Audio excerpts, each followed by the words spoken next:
Assalamualaikum, kami dari kelompok 3 1C PGSD. Pada minggu ini kami melakukan permainan tradisional yaitu kobak dan slepdur. Kobak merupakan jenis permainan tradisional yang melatih ketangkasan individu dan biasa dilakukan oleh beberapa orang.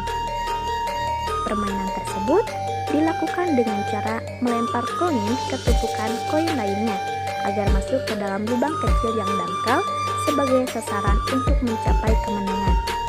Dilakukan oleh anak-anak atau remaja laki-laki antara 2-5 orang dan bermain perorangan. Tempat bermain di ruang terbuka yang cukup luas. Permainan ini suka memakai taruhan uang atau karet tilang. Selain sebagai hiburan, juga melatih kecermatan dan ketangkasan melempar. Tujuan dari permainan ini adalah melatih akurasi dan juga mengumpulkan koin sebanyak-banyaknya. Slepdur merupakan permainan tradisional yang dimainkan secara berkelompok. Dikenal juga dengan nama ular naga. Permainan ini tidak mengenal perbedaan gender dan lebih banyak didominasi anak-anak usia sekolah dasar.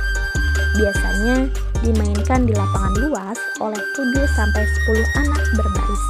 Semakin banyak pemain, maka permainan akan lebih seru. Dan ada 2 anak yang membuat sebuah terowongan untuk dilewati teman yang lainnya.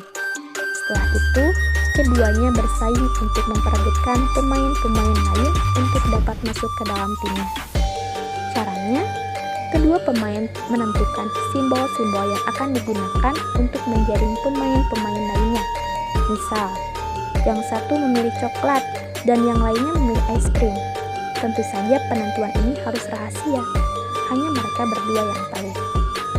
Kemudian keduanya membentuk formasi saling berhadapan dengan kedua tangannya saling berpegangan. Jarak keduanya sesuai pemain yang akan melewatinya. Dan untuk selanjutnya, keduanya yang sepintas seperti terjadi kerjasama bertindak sebagai penjaring pemain-pemain lainnya.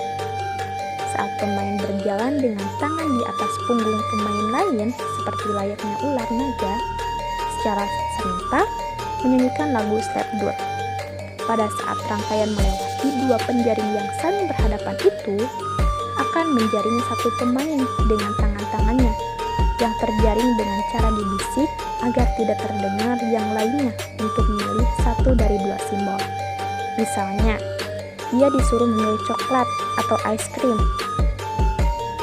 Dan setelah menjawab, ia akan masuk kepada pihak siapa dari 2 orang itu.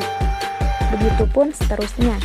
Kedua penjaring itu kembali melakukan hal yang sama seperti pada orang yang terjaring pertama tadi, hingga akhirnya rangkaian habis dan akan ketahuan jumlah anggota dari masing-masing 2 orang penjaring yang bersaing tadi. Setelah selesai 2 kelompok yang terbentuk, selanjutnya melakukan permainan si kaya dan si miskin. Dalam permainan ini, si kaya itu yang paling banyak pemainnya atau anggotanya, sedangkan si miskin yang sebaliknya. Kemudian, si kaya meminta anak kepada si miskin. Permainan ini adalah lanjutan dari permainan slepdur. Di permainan slepdur itu sebagai penentuan yang mana kelompok si kaya dan si miskin. See you in next week's game video. Dadah!